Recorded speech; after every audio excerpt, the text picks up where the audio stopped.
You took out a full-page ad in major U.S. newspapers last year criticizing U.S. foreign policy. What would you do differently, Donald? I'd make our allies, forgetting about the enemies you can't talk to so easily, I'd make our allies pay their fair share. We're a debtor nation. Something's going to happen over the next number of years with this country, because you can't keep going on losing $200 billion, and yet we let Japan come in and dump everything right into our markets and everything. It's not free trade.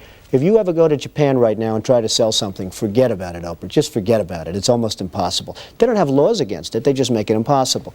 They come over here, they sell their cars, their VCRs, they knock the hell out of our companies.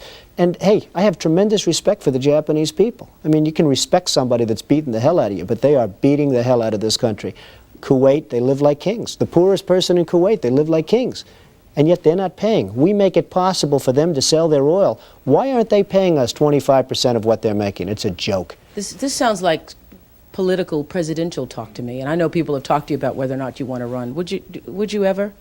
Probably not, but I do get tired of seeing the country ripped off. Why would you not? I just don't think I really have the inclination to do it. I love what I'm doing. I really like it. Also, it doesn't pay as well. No, it doesn't. But, you know, I just probably wouldn't do it, Oprah. I probably wouldn't, but I do get tired of seeing what's happening with this country. And if it got so bad, I would never want to rule it out totally, because I really am tired of seeing what's happening with this country, how we're really making other people live like kings, and we're not. What do you think of this year's presidential race, the way it's shaping up? Well, it's going to be very interesting. I think that probably George Bush has an advantage in terms of the election. I think that probably people would say that he's got like that little edge in terms of the incumbency, et cetera, et cetera. But I think Jesse Jackson's done himself very proud. I think Michael Dukakis has done one hell of a job.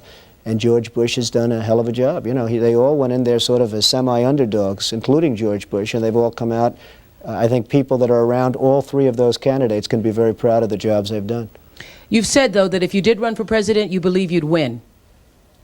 Well, I don't know. I think I'd win. I tell you what, I wouldn't go in to lose. I've never gone in to lose in my life. And if I did decide to do it, I think I'd be inclined, I would say that I would have a hell of a chance of winning, because I think people, I don't know how your audience feels, but I think people are tired of seeing the United States ripped off. And I can't promise you everything, but I can tell you one thing: this country would make one hell of a lot of money from those people that for 25 years have taken advantage. It wouldn't be the way it's been, believe me.